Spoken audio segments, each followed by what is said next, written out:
Okay. We are now joined by the championship winning crew chief of the Double Zero team, Jonathan Toney, and the championship winning owner of Stewart-Haas Racing, Tony Stewart. We'll get right to questions for these two gentlemen. If you have one, please raise your hand. We'll get a mic to you, and we'll start over here with Zach.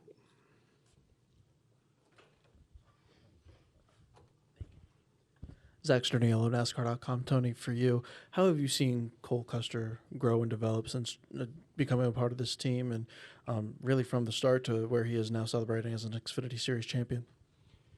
Well, first of all, I'm not sure if I've drank enough alcohol to be allowed in the media center this late. Apparently, there's a new standard that has changed since I drove full time, but I'll do the best I can with limited amount of alcohol in my system. But um, I think the restart at the end of the race was a very good indication and an example of how Cole's matured as a driver this year. To watch him go in turn one, and he was literally third going into one, and watch how he did what he had to do to get himself in a good position to get off of turn two was remarkable. And literally, I've watched the replay 4 times, and I still haven't totally 100% figured out exactly what he did behind the steering wheel, but it was super impressive. And, as dominant as they were to the end, and then have a caution come out at the end, and watching the truck race last night, you see how much chaos, and maybe these truck kids can learn from what happened tonight. I mean, you had all 4 guys up there up front and never laid a wheel on each other and raced for a championship, didn't just play bumper cars. So I'm really proud of Cole. I'm proud of the job he did. I felt like he drove an excellent race the entire time from start to finish. He was smooth. He was methodical.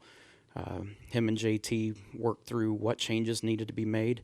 And, when it came down to it on a 2-lap restart, the start of the restart didn't look very good, but what he did, getting himself in position off of turn 2 and then finishing off in 3 and 4 was really impressive. I'm super impressed with the job he did. We'll go here to Jeff. Tony, on the topic of respect, you watched the race last night and you're like, oh, well, I'm kind of like losing all faith in the next generation that's coming up, seeing how they race. And then you watch the restart tonight and how clean those 4 guys raced. And you're like, oh, well, maybe it's not that bad. Where do you see the evolution of this next generation coming up in terms of respect and understanding how to race and all that kind of thing? Do I need to do anything? I desperately hope young kids that are racing go-karts, quarter midgets, bandoleros, you name it, any of these young kids, tonight's the example that you want to go off of, not last night. That was an S show last night. And the scary part, and I had conversations with people today about it, and what scares me is these kids watch that and think that that's what they're supposed to do. And you go to go-kart races and kids' parents are fighting because one kid's dumping another kid because that's what they see on TV. And tonight was a great example that that's not how you have to race. You can race clean, you can race door to door, you can race hard, but you can race each other with respect. And I think that's the Truck Series has a 0% amount of it. You watched that show last night, and it was whoever was going to have a straight car at the end of the race. We'll go to Wolfgang. Wolfgang Monzer from Germany, Rennsport Press Agency. Only one question for the crew chief, Mr. Toney. Despite that Xfinity and Cup are 2 different races, 2 different cars, different technology, nevertheless, is there anything what you can take from your Cup team to your advantage in the Xfinity team from the technical point of view? Yeah, I don't know. The cars have definitely evolved away from each other from the chassis and the suspension parts is definitely different. I'd say that, the biggest thing for us that we get from the Cup side is just experience. Have a lot of guys on the Cup side that, I still have conversations with and we work with on that. Richard Boswell, which was a big part of this Xfinity program, before he's been a great friend and a great colleague to work with. And, I've been over and sat in his office the last 2 weeks for him to calm me down and tell me it was going to be okay and, to be able to work through. But, at the end of the day, we're still going for the most races. We go down the corner and turn left and get back in the gas and go back the other way. So from that standpoint, it's all, very similar, but it's maybe a little bit different approach, because the technology has went a different direction. But, still the end result to get back around to the start-finish line the fastest. So, we still a lot of similarities there. Over here. Crystal Clay, RacingRefresh.com. This one's for Tony Stewart. I was watching you standing in the pit box while watching the TV while Cole was doing his burnout, and you almost didn't move for a matter of minutes while everybody was jumping over the wall. So I just want to know what was going through your mind then, and also how does it feel knowing that you could not only double down but triple down with championships next week as well? The reason I wasn't moving, I was watching the replay trying to figure out how did he pull that off. And that's literally what I was doing at the pit box. I'm like, I have to when you're a competitor, you've got to understand every aspect of it. And watching it live as it was happening, it was like, what just happened? And comes off of turn 4 and you see him get the lead back and you're like, well, that turned out great, but how did it happen? And that's what I was doing, was sitting there watching the replays. I'm too old to jump over walls at Mach 12 like these young kids. But to answer your question, I mean, I'm excited that we win a championship this weekend. We have an opportunity for our 2 drivers next weekend to win a championship, and that's a pretty exciting scenario to be in at this point of the season. Go up here to John. Hey, Tony, David Brandt from the Associated Press. I know obviously tonight's kind of Cole's night, but just wondered your thoughts. Kevin Harvick, obviously, his last race tomorrow.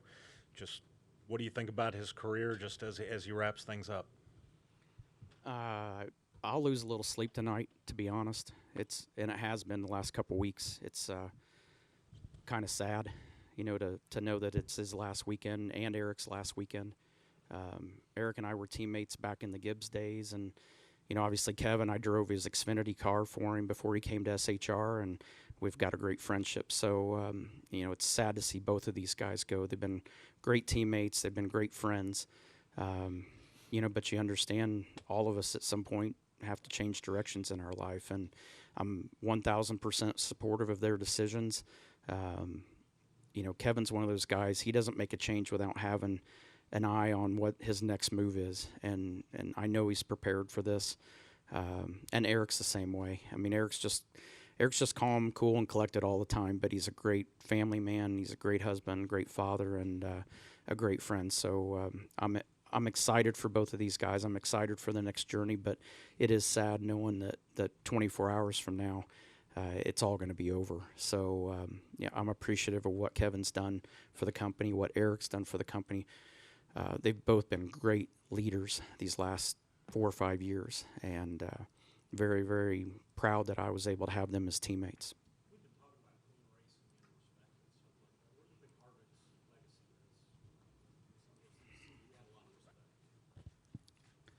Well, I think what people don't realize is how good of a leader he really is. And I've said this in media sessions numerous times. I mean, Kevin Harvick's probably the most well-rounded driver out there, from the aspect that obviously he's a great race car driver, but he knows how to build championship-winning teams and putting the right people in place. He understands the business side of it. He understands the marketing side of it. I would challenge anybody to find somebody in the series as a driver that can do all of those aspects as well as Kevin does. We'll go to Deb Williams next. Deb Williams, Auto Week. Jonathan, this is for you. You've been with the team since day one, even before Tony came in, and then you worked with Tony when he was driving. So to see the team grow like this and get this championship, and watch Cole also develop as a driver from when he was a kid and come up, what does all this mean to you, and to have been there from day one? I mean, it definitely not like tonight, is special, for those reasons, right? Because been there so long, I think this is my 20th year at Stewart-Haas and Haas CNC racing before that, and when I started in when people asked me what I wanted to do in racing, my goal was to start with a team and be able to be there long term to watch it grow. As a kid growing up, seeing Richard Childers Racing grow into a championship power team and Hendrick Motorsports, and to me that's what I love to build stuff. Whether it's race cars or race teams or whatever it might be. So that's where I get the enjoyment. And then tonight to see it come to full circle and you accomplish what your goals was. I mean, I don't think there's anything more rewarding to be able to do that. And on a personal side, with Cole, I've known him since he was 4 or 5 years old, and seen him with these little hilly shoes rolling down a ramp and at the racetrack, and so to see him grow into a young race car driver, now growing into a young man, married and all that stuff that you do when you get older, to see him mature has been, special. And then, of course, growing into a leader, as Tony mentioned about Kevin, we're seeing Cole Custer right now grow into that leader that a Kevin Harvick is, and that's neat to see, and it makes it rewarding. And then, like I say, to see him pull off the move he pulled here tonight over in 1 and 2 to win the championship, it's just, it's very, very special. I'm very proud and just really happy to be part of seeing him win this championship. Go to Jordan Bianchi, and then we'll go upstairs to the press box for a question. Jordan Bianchi with The Athletic. This question's for Tony.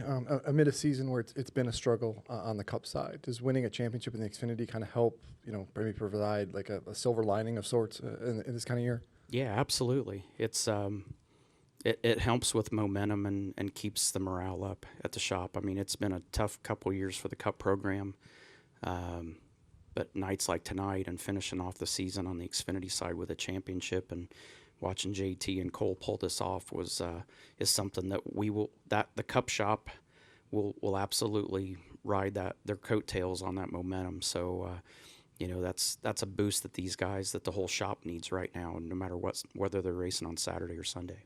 When it's a year like this and it's frustrating, do you ever question yourself, well, why keep doing this? And maybe it's time to go do something else. No, if it was easy, it's not any fun. I mean, you take competitive people that want to win and be competitive. If it's easy, it's not worth doing. You might do it once, you might do it twice, but if it's just that easy and the only time you stay is if you win, then everybody would get out of here after they've won a championship. It's these are the moments that define legacies and dynasties, and it's not always going to go right. I mean, this is a sport that the technology is constantly changing and evolving week after week, and sometimes you hit it, sometimes you don't. But the thing that we still have at SHR, and it's the Xfinity program, it's the Cup program, is we got a bunch of racers in there that don't have any quit in them. They fight, and we haven't found stuff for the Sunday program, but we found it for the Saturday program, and I'm proud of these guys for what they did. Fair to say then, reading or listening to what you're saying, that there is no consideration of selling a charter or anything like that, and that you guys are committed Why to are this. we talking about this on Saturday night when this guy just won a championship? Okay. Let's talk about it. Let's talk about JT doing an awesome job and our driver doing an awesome job winning the championship tonight. Well, to that point, I need to get JT back to the championship stage. We'll say we have time for one or two more if we have any questions for JT. We'll go to Kelly and Dustin and wrap there. Kelly Crandall, Racer.com. You were talking about Cole and how long you've known him. These last 2 weeks, how impressed have you been by your driver? You mentioned the move he made to win this race. I even think back to last week. You guys are facing the other direction coming to the finish, and he's driving it backwards across the finish line to advance and do what he has to do. How impressed have you been with him the last 2 weeks? Yeah, for sure. I've been impressed with him all year, but yeah, these last 2 weeks, I've worked with Tony, and you can see when that desire is there, and that championship is kind of burning in the belly, so to speak. And I've seen that in Cole the last 2 weeks, and really since the chase has begun. Even back to Homestead, we was right there and had a shot to win that race. And really, what impressed me about that, me and him both made mistakes at that race. With him, getting in the fence, and then me stepping over the line and causing us to have to come back down pit road. But to see him bounce back from that at Martinsville and be able to regain his focus and kind of get us pointed in the direction we needed to be to give him a car to compete there at Martinsville. And then you have the chaos that ensued at the end of that thing, and then him and Andy Houston having the presence of mind to say put it in reverse and back across that start finish line was pretty impressive. But then all weekend here this weekend, I mean, just laser focused all week, working together and trying to develop what we wanted to bring here to run as a setup, and then just going through practice yesterday, and then of course tonight, that was just that was the stuff that's going to be seen on TV. Of course, was the movie made tonight, but there's a lot of things that he done that led this team and helped us get us in the right direction to be ready to be in a position like that, to be able to pull off a move like that to win a championship. I made a mistake where there's a question in the press box for JT. We'll take that, and then we'll let him go. Jim Utter, motorsport.com. The question is actually for Tony. Tony, there would be a lot of drivers who probably would have difficulty in making an adjustment of kind of being sent from Cup back down to Xfinity, but it seemed like Cole sort of embraced it from the start. I just wondered what you thought, how he would handle it this season, and is tonight a culmination of sort of his determination in trying to fight his way back? Yeah, it absolutely is. It wasn't it was a calculated decision to move him back, and it was for him to gain confidence. And like JT said, his leadership is growing through this year, and as his confidence has grown, the leadership side's coming into play as well. So, I think it's a valid question and a valid point that, when a driver makes it to the big show and then, has to step back, one series, it's there's a lot of things that could go wrong, but there was a reason we made that decision, and it's character building, and it's like I told him tonight before we came into the media center. I said, this is why we did what we did, and this is what you're doing, the steps that you're making, and the progress you've made this year is exactly what we were hoping for. So he's doing the right things. He will end up in a Cup car at some point, I feel like, in the future. I mean, he's doing the work. He's been a great leader at the shop with these guys, and I have the utmost confidence that he will be back in a Cup car at some point. Okay, JT, I'm going to let you go back to the championship stage. I have to take him. What's that? I have to take him. Tony, we got a couple more for you. Oh, shit. My understanding.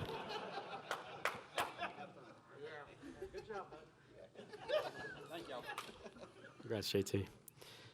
All right, we'll continue for a couple more with Tony. Greg, do you still have a question? We'll go to Greg here in the center. Thank God. First off, I want Greg Engel with Forbes. I wanted to say thanks for taking a couple hours a couple weeks ago on the NHRA thing. Talking about kind of his not selling charters, but coming into next season, 2 new drivers are going to be in your cars. Do you look at this as a kind of a reset to help build that momentum to go into the reset, especially if you do well next week with your other 2 teams? I don't know if we look at it as a reset necessarily. I mean, it's not what we wanted as a company, obviously. I mean, I'd love to have Kevin and Eric back in the cars next year. But I'm excited about the direction our program's going. Obviously, having Josh Berry come into the car, I'm excited about Josh. I like Josh as a person. I like him as a race car driver, and he's one of these guys that his dad didn't fund his way to the top. This kid has earned his way to the top, and that's why we put him in that 4 car, because that's a hard seat to fill. I mean, I guess it's a kind of a mandatory reset. It's not that we're trying to reset. It's just we're kind of forced to a certain degree to reset, losing 2 drivers like that and 2 veteran drivers. So I'm really happy about the direction we're going. I feel like we're going to have 4 really good drivers next year that are going to work well together, I feel like, and are going to bring some new energy to the shop. We'll go up to the front here to Jerry.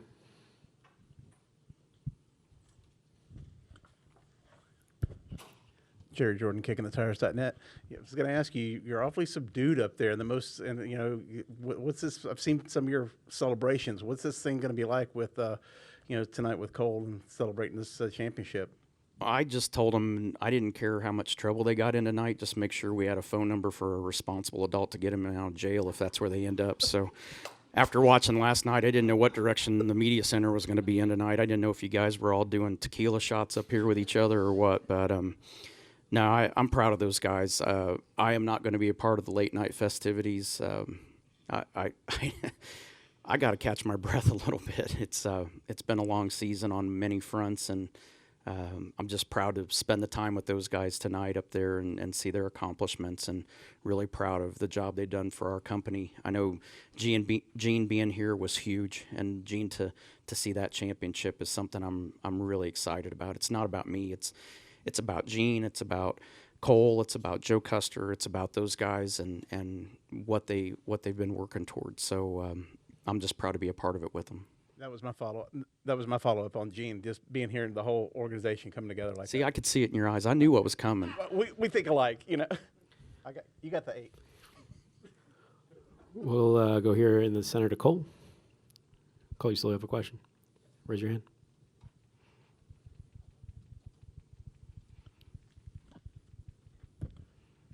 Cole Kusaman with Arizona Republic. Tony, tonight marked 5 straight weeks Riley's finished inside the top 4. What have you seen from him over these past couple months as a person and competitor, and sort of how he's kind of progressed? Kind of the same lines as Cole, just a step or two behind that. But you know, when I talked to Riley after the Vegas race, I said that's the hardest one. The first one's always the hardest, and after that, it becomes easier because you've done it. You know the steps you took to get yourself there. And Riley's finish to the season has been remarkable. And I told him, he came to Victory Lane to congratulate his teammate, and I said, remember that conversation we had? I said, you will carry momentum now, and he's carried it all the way to the end of the season. And I told him, I said, you don't even realize how much that momentum is going to carry through the offseason to next year. So for Cole to win the championship, for Riley to have the run that he's had at the end of the season, I couldn't be more proud of our Xfinity program and the direction and how well these two drivers are doing driving our race cars. So I'm excited to have them back. I'll take one more. Lee, do you still have a question? We'll wrap it up here in the front with Lee. You can just ask it, Lee. Thank you, dear. There's been a changing of the guard. You know, we're looking at a championship 4 group. Larson's the oldest guy. I mean, you know, you were looking at him when he was coming up on tour, but it's just like we've lost your generation. You know, Harvick's the last one out of that group to go out the door. How do you assess this generation, and how do you keep this generation from being what we saw last night? I mean, do they need to have like pep talks from the senior guys, from owners, telling them, if I looked at your highlight reel right now, I'd tell you to, find another day job. I mean, how forceful do you guys have to be? Does ownership have to be? Because ultimately you're the guys that do the hiring. Good news, I feel like it's self-policing from our side as owners, because I'm not hiring any of those guys that were pulling those antics last night. I don't want those guys driving our race cars, because if they're going to crash somebody else, people get tired of that after a while. And when they get tired of it, then they start tearing up your race cars. And we're not the ones that are driving it and putting everybody in those scenarios. That driver is. So we're going to put drivers in that we feel like have their act together and their composure and know how to do it the right way. And when you see those guys, then those guys get snatched up pretty quick by owners, because we're all paying attention to what's going on in the truck series. But as much as they can make a name for themselves in a positive way, they also have the same ability to make a name for themselves in a negative way and make it to where we're not interested in looking at them anymore. So it gives you more time to focus on the other drivers that you think have potential. Tony, congratulations. Thanks for the extra time here, and enjoy the offseason. Good luck next week. Appreciate it.